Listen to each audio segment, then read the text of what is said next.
murakoze cyane amashyi menshi cyane kuri Intsinzi twakire kandi turacyari gutarama ni byiza gusa turaza kwakira kandi Gateway Dance Crew mutambuke maze mu mwanya wanyu mwiza mukoreshe neza maze dukomeze dusangire ibyiza kuri uyu munsi nababwiye ngo muri iki gitaramo turaza gusiga dusenge dusakuze dusangire dusabane turaza kwisanga rwose ari isambuye ni byiza gusa uyu munsi mwiza wa Eric ndetse na Emeline twakire Gateway Dance Crew murakoze cyane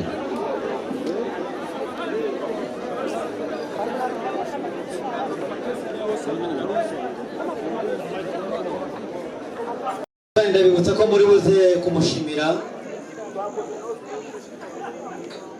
ngaho mama yakije umukunzi umushimire Eric mwongere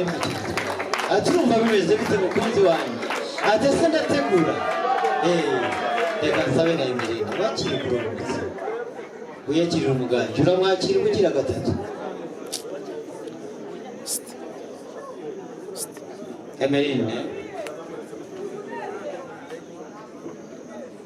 mu byishimo byinshi cyane Emeline ati disi mugabo mwiza ntiwankuye ku mutwe ngo kwikorerwa mwongera ubwa kabiri nkubwire ati kandi ntiwankuye ku birenge ngo guhandagirwa mfite zumu ndende niyo mpamvu nashaka kujya imbere cyane ati ahubwo wankuye murafafi y'umutima nacyo nzakubera umutima w'urugo mushimire n'amashyi menshi cyane reka sabe Eric ndetse na Emeline munyemerere mutambuke mushinga uruti hano ndasaba uriya mwuzukuruza umwanyemerere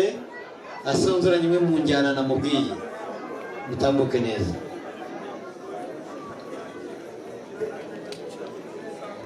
mutambuke mushinga uruti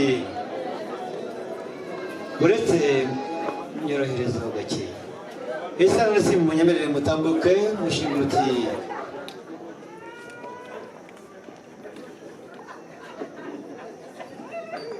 mutambuke mushimire uti hano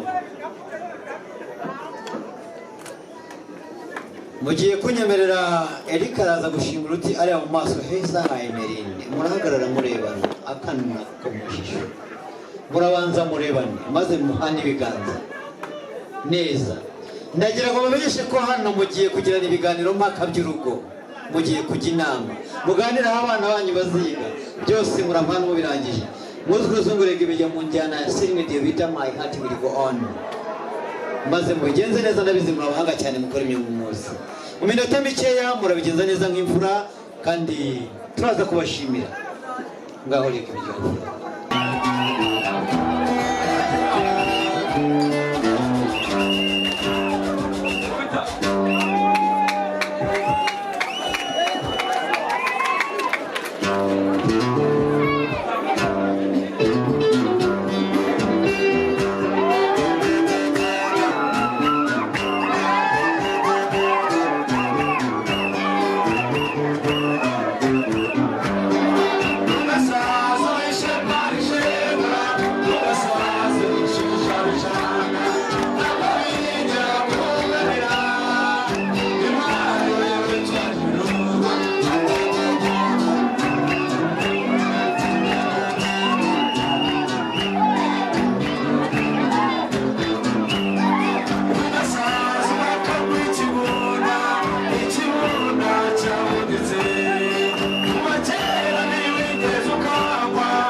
Shine.